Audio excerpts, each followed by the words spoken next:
ناظرین، آپ کا استقبال ہے ہمارے YouTube channel the human voice پہ۔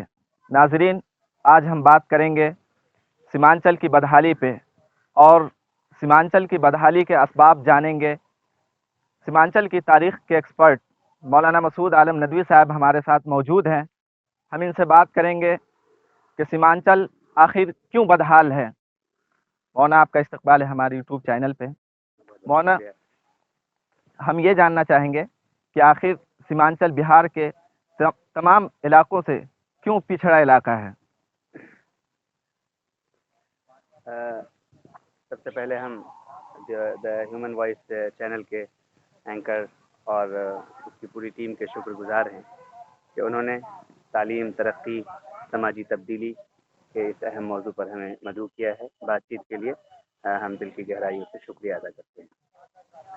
دیکھیے، معاملہ صرف سیمانچل کا نہیں ہے، بلکہ ملک ہندوستان کے الگ الگ خطوں کے اندر تبدیلی اور بدحالی کا ہے، لیکن بات چونکہ سیمانچل کی چل رہی ہے تو اس لیے مجھے وہاں پر گفتگو کو مرکوز رکھنا پڑے گا کہ کسی بھی خطے میں جو بدحالی ہوتی ہے، خوشحالی نہیں ہوتی ہے، ترقی کی جگہ پر غربت اور سماجی افلاس جگہ لے لیتا ہے، تو اس کی بنیادی وجہ یہ ہوتی ہے کہ کچھ اندرونی داخلی ایشوز اور مسائل ہوتے ہیں، غفلت ہوتی ہے، اور کچھ بیرونی مسائل ہوتے ہیں، اس کی وجہ سے وہاں ترقی کی رفتار سست پڑ جاتی ہے۔ اگر آپ اندرونی اعتبار سے دیکھیں تو یہ خطہ تاریخ کے الگ الگ دور میں بہت زیادہ خوشحال رہا ہے، ممتاز رہا ہے، اور یہاں لوگ نقل مکانی کر کے بود و باش کے لیے، روزگار کے لیے آئے۔ وہ ایک دور تھا، اس وقت انٹرنل ایکسٹرنل سطح سے ایسے لوگ وہاں موجود تھے جو اسے خوشحال بنائے ہوئے تھے، لیکن انگریزوں کے آنے کے بعد، خاص طور سے ملک کی آزادی کے بعد، ملک کے مختلف خطوں کے ساتھ جو سوتیلا رویہ ہوا اور اس کا اثر جو سماج پہ پڑا، اس کے نتیجے میں وہ خطہ بدحالی سے، غربت سے، افلاس سے دوچار ہو گیا۔ انٹرنل سطح پر ایسے گروپس ایکٹیو نہیں ہو پائے جو اپنے حقوق کی بازیابی کے لیے سنگھرش کرتے، اور ایکسٹرنل سطح پہ، خارجی سطح پر ایسی طاقتیں مددگار معاون نہیں ملی، بلکہ لوٹ کھسوٹ کرنے والی اور ناانصافی کرنے والی طاقتیں رہی، جس کی وجہ سے وہ خطہ خوشحالی سے دور۔ مولانا، یہ بتایا جا رہا ہے کہ سیمانچل میں تقریباً مسلم آبادی 22% ہے، تو ایسا تو نہیں ہے کہ سرکار کی نگاہ اس طرف اس لیے نہیں پڑ رہی ہے کہ مسلم اکثریت میں ہے؟ تو ایسا کچھ مسئلہ تو نہیں ہے جس کی وجہ سے یہ سارے ایشوز ہو رہے ہیں؟ کیونکہ بہار کے دیگر خطے جو ہیں وہ بہت خوشحال ہیں، تو وہاں یہ خوشحالی کیوں نہیں کنورٹ ہو پائی؟ سب سے پہلے تو ہم یہ کہنا چاہیں گے دیگر خطے بہت خوشحال ہیں، اس میں بالمقابل سیمانچل بہت بدحال ہے، ایسا نہیں ہے۔ بہار اور ملک کے مختلف خطوں میں بدحالی بہت زیادہ ہے۔ مثلا انچل میں دیکھیے، وہاں بھی بدحالی ہے۔ اب اس طرف میں جو سرحدی علاقے ہیں، یہاں ادھر سیوان، چھپرا سے لے کے مختلف علاقوں میں یہاں بھی بدحالی ہے۔ خود وہی کھگڑیا سے لے کے اس طرف میں آپ آ جائیے، ادھر بھی بدحالی ہے۔ اتر پردیش میں جو پوروانچل ہے، وہاں پر بہت زیادہ بدحالی ہے۔ خود لکھنؤ کے مضافات میں بارہ بنکی، فتح پور وغیرہ کے علاقے کے گاؤں میں آج بھی بنیادی سہولت اور ضرورت سے لوگ محروم ہیں۔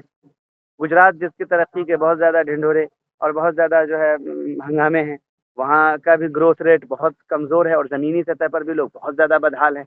تو یہ نہیں ہے کہ مطلب صرف سیمانچل بدحال ہے، ملک کے مختلف سینکڑوں ہزاروں خطے ہیں، ملک بدحال ہے، پورا GDP، روزگار، تعلیم، تربیت، سارے مسائل کباڑ میں، تو سیمانچل بھی انہی خطوں میں سے ایک ہے۔ یہ اس طرح سے میں سمجھتا ہوں کہ مولانا، وہاں پہ بہت بہت بڑے بڑے لوگوں نے نمائندگی کی ہے، جیسے محمد تسلیم الدین ہیں، سید شہاب الدین ہیں، شہنواز حسین ہیں، مولانا اسرار الحق قاسمی صاحب، ان جیسی بڑی شخصیتوں نے اس علاقے کی نمائندگی کی ہے۔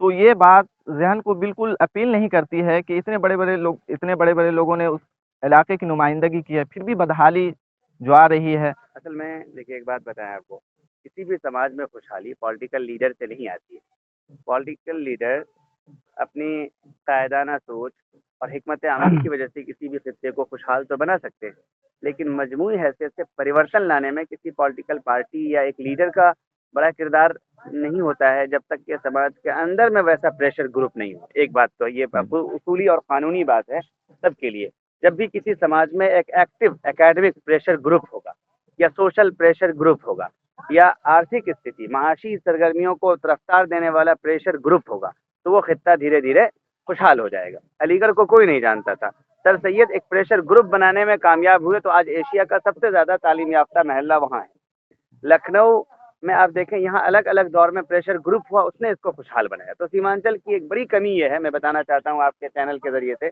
کہ پریشر گروپس کا مسئلہ ہے. رہ گئی بات شہاب الدین صاحب, ایم جے اکبر صاحب, اسی طریقے سے اس طرح کے لوگ, تو یہ اس خطے کے بھی نہیں تھے.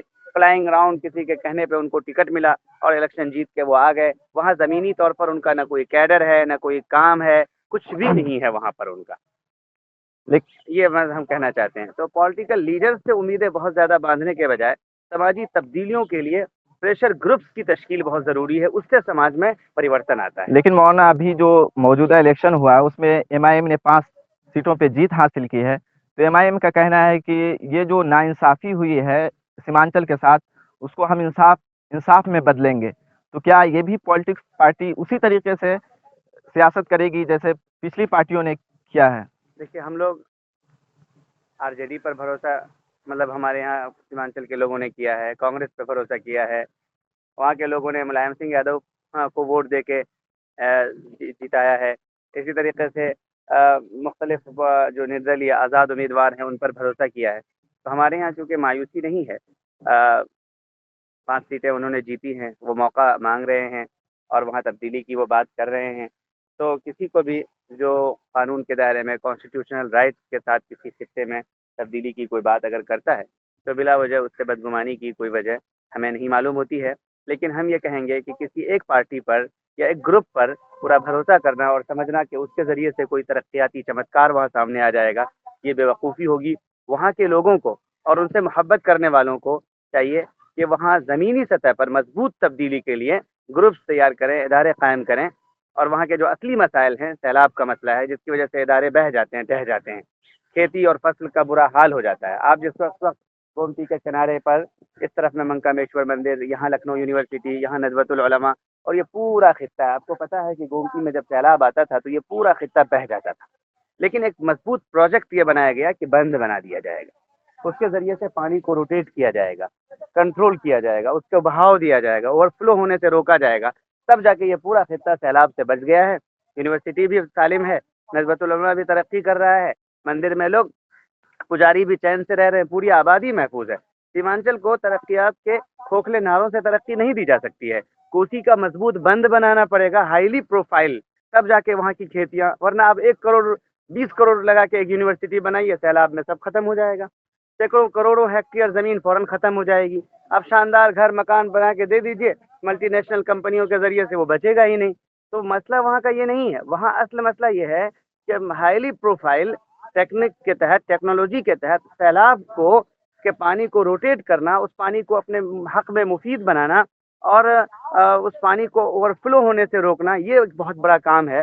اگر وہاں کوئی پریشر گروپ, پولیٹیکل پارٹیز اور ملٹی نیشنل کمپنیاں اس طرح کے اشتراک سے اگر مضبوط ورک ہو سکتا ہے تو میں سمجھتا ہوں یہ کام ہو جائے گا تو کھیتوں میں خوشحالی بھی رہے گی, یونیورسٹیز محفوظ رہیں گے, ادارے محفوظ رہیں گے, گھر مکان بنانے میں لوگوں کو سہولت ہوگی. ہزاروں علاقے وہاں پر ایسے ہیں جہاں لوگ جان بوجھ کر گھر نہیں بناتے ہیں. کیوں؟ گھر بنا کے کیا ہوگا, وہ تو دہ جائے گا, بہہ جائے گا. یہ ایک بہت بڑا مسئلہ ہے وہاں.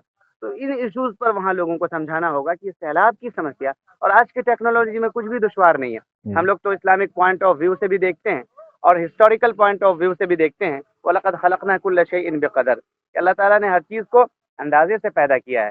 وہ پانی اندازے کی چیز ہے, ضرورت کی چیز ہے, لیکن انسانی دماغ نے, عقل نے, کرپٹ لوگوں نے اس کو صحیح سے روٹیٹ نہیں کیا. اس کی وجہ سے وہ پانی جو وہاں کا ایک بہت بڑا سورس ہے, ذریعہ ہے, وہ ان کے لیے وبال جان بن گیا ہے. تو میں سمجھتا ہوں کہ وہاں جو اصل مسئلہ ہے وہ سیلاب کا مسئلہ ہے, کوسی کے کٹان کا, نیپال سے آنے والے پانی کے بہاؤ کا, اوور فلو کا مسئلہ ہے. یہ جب تک حل نہیں ہوگا وہاں کچھ بھی دقت.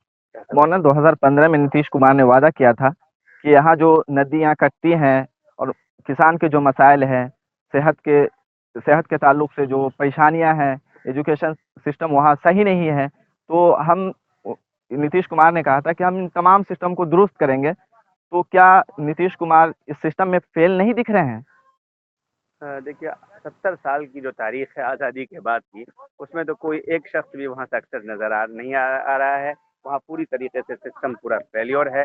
وہاں کی سڑکیں, وہاں بجلی, پانی سے لے کے اس طرح کے مسائل ہیں. یہ الگ بات ہے, پہلے کے مقابلے میں سڑکیں اچھی ہیں, پہلے کے مقابلے میں ادارے بنے ہیں، وہاں ایک بیداری آ رہی ہے، لیکن سچائی یہ ہے کہ اس کو ایک مضبوط فیصلے کی ضرورت ہے، اقدام کی ضرورت ہے. میں نے مولانا کہا کہ پریشر گروپ کی ضرورت ہے، تب جا کے یہ پولیٹیکل پارٹیز، اس کے علاوہ سوشل گروپ، اکیڈمک پرسنالٹیز ان کی طرف اسی وقت متوجہ ہوں گی جب وہاں پر پریشر گروپس ہوں گے.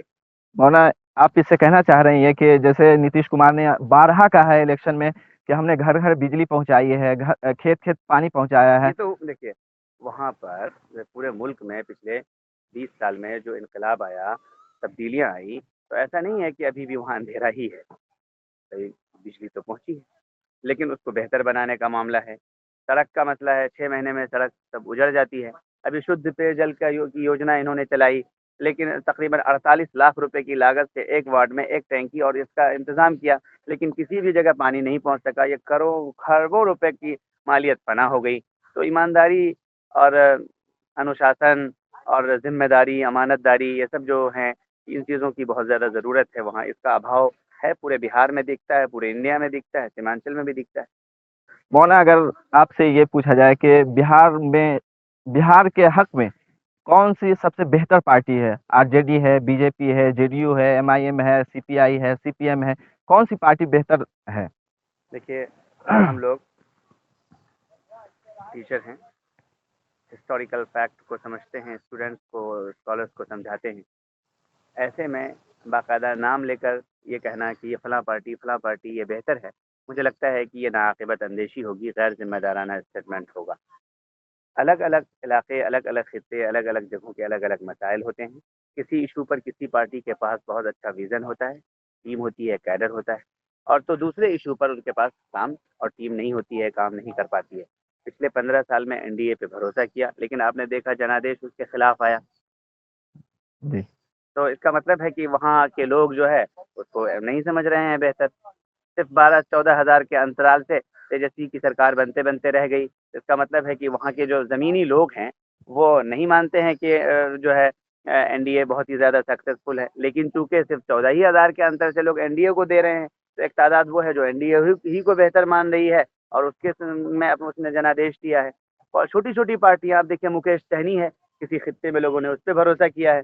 پپو یادو وہ دوسری پارٹی جو ماجھی کی ہے اس پہ بھروسہ کیا ہے، نردلیہ پہ بھروسہ کیا ہے. تو ایسے میں الگ الگ علاقوں کے الگ الگ مسائل ہیں، ایشوز ہیں. باقاعدہ یہ نہیں کہا جا سکتا ہے کہ فلاحی پارٹی فیور میں ہے، بہتر ہے. جو سماج کے لیے زیادہ بہتر کام کرے وہی مولانا بہتر ہے. نئے نئے گروپس اور نئے نئے پولیٹیکل پارٹیز کی بھی ضرورت ہے جو نہیں ہے میدان میں. شاید نئے یگ کے لوگ جس طریقے سے کانگریس کی کمزوریوں کو اجاگر کرنے کے لیے جنتا دل موومنٹ چلی، تو ممکن ہے کہ آج کے دور میں جو پارٹیوں میں کمزوریاں، ویکنیس اور خرابیاں ہیں اس کے لیے نئی تحریک چلے، نئی پارٹیاں بنے، نئے سنگٹھن بنے. آپ جیسے نوجوانوں کو اس کی ضرورت بھی محسوس ہوتی ہوگی. ہونا آخری سوال، تقریباً آپ 20 سالوں سے سیمانچل کے اندر ایک فیلڈ ورک کر رہے ہیں، آپ کے پاس ایک ٹیم بھی ہے جو مختلف خطے میں کام کر رہی ہے وہ ٹیم. تو آپ کا کیسا تجربہ رہا اس سلسلے میں کہ وہاں کے لوگوں میں بیداری پہلے سے زیادہ ہے یا پھر اس میں؟ ابھی جو لاک ڈاؤن میں تقریباً 3.5 مہینے ہم گھر میں رہے، تقریباً 350 سے 400 میٹنگیں ہم نے چاروں ضلع میں کی ہے، پورنیہ، ارریہ، کشن گنج، کٹیہار میں. اور اس سے یہاں جہاں جہاں ہم اب کی بار گئے ہیں، آج سے 10 سال پہلے بھی گئے تھے، 6 سال پہلے بھی گئے تھے، مختلف موقعوں پہ جانا ہوا. تو وہاں پر صحیح معنی میں نوجوانوں کے اندر، لڑکوں کے اندر، لڑکیوں کے اندر، بزرگوں کے اندر، مختلف فیلڈ کے ایکسپرٹس کے اندر ایک انقلاب ہے، بیداری کی ایک لہر ہے. اور مجھے امید ہے کہ نیکسٹ 10 ایئرز جو ہوں گے وہ بہت ہی فیصلہ کن ہوں گے، اور اس میں انشاءاللہ العزیز سیمانچل ہمہ جہت ترقی کے ایک اونچے مقام پر ابھر کر سامنے آئے گا. ایک ایک گاؤں میں 15-15، 20-20 لوگوں کا ایکٹیو گروپ ہے. لڑکوں کا گروپ الگ ہے، لڑکیوں کا گروپ الگ ہے، مدرسے کا بیک گراؤنڈ الگ ہے، اسکولس والے بھی ہیں، کھیتوں مزدوروں میں کام کرنے والے لوگ اپنے بچے بچیوں کو پڑھا رہے ہیں. بڑے پیمانے پر کوچنگ سینٹرز قائم ہوئے ہیں، انڈسٹریز اور اس طرح کی چیزیں، چھوٹی چھوٹی جو کیا بولتے ہیں ہوم روزگار کے جو مواقع ہو سکتے ہیں، اس کا کام ہو رہا ہے. اگلے 10 ایئر میں وہاں کے نوجوانوں کو، ایکسپرٹس کو، وہاں کے لوگ جو باہر میں الگ الگ اسٹیٹس اور دیشوں میں رہتے ہیں، وہ اگر وہاں سے جڑیں اور یہ ان سے جڑیں تو میں سمجھتا ہوں کہ وہ خطہ بہت ہی اونچا مقام حاصل کرے گا. اس جگہ ذرا سا ایک روک کر میں ایک بات اور بھی بتاؤں کہ سیمانچل کتنا اہم ہے دیش کے لیے، یہ بتانا بہت ضروری ہے.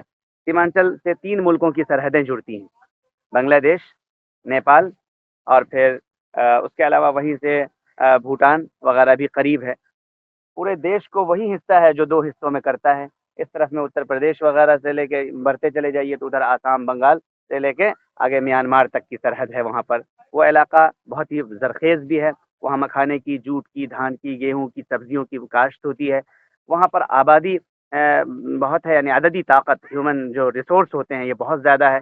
چنانچہ یونیورسٹیز میں، مدارس میں، کھیتوں میں جگہ کام کرنے والے ایکسپرٹس آپ کو مل جائیں گے، ودیشوں میں بھی. تو اس اعتبار سے وہ خطہ دیش کی ترقی میں، بہار کی ترقی میں اور دنیا کو ایک نئے رخ دینے میں بہت بڑا کردار ادا کر سکتی ہے. جو دنیا کو راستہ دے رہا ہو، جو علاقہ، جو افراد دے رہا ہو، جو سوچنے والا دماغ دے رہا ہو، جہاں پر بہت زیادہ وسائل ہوں، موسم بہت متوازن ہے وہاں کا، نہ زیادہ سردی نہ زیادہ گرمی. اس کی وجہ سے وہاں جانور کا پالن کا بھی بہت زیادہ امکان ہے. مچھلی پالن، سیلابی علاقہ ہے، پانی سے بھرپور ہے، تو مچھلی پالن کا بہت زیادہ انتظام ہے. تو میں ملٹی نیشنل کمپنیوں سے، ایکسپرٹ حضرات سے کہوں گا کہ وہ اس خطے کی طرف توجہ کریں، تو وہ بھی مالا مال ہوں گے اور خطہ بھی خوشحال ہوگا. ہندوستان کی تعمیر و ترقی میں بہار میں ایک اہم مقام ہے اس کا. بہت بہت شکریہ اس پر مولانا. توجہ ہونی چاہیے. بہت بہت بہت بہت شکریہ شکریہ آپ کا بھی. مولانا، آپ نے قیمتی ملاقات وقت کے لیے. نکالا. ناظرین، ہمارے یوٹیوب چینل دیکھتے رہیے. اگلی بار ہم ایک نئے مدعے کے ساتھ آپ سے ملیں گے اور نئے مسائل کو حل کرنے کی کوشش کریں گے. بہت بہت شکریہ.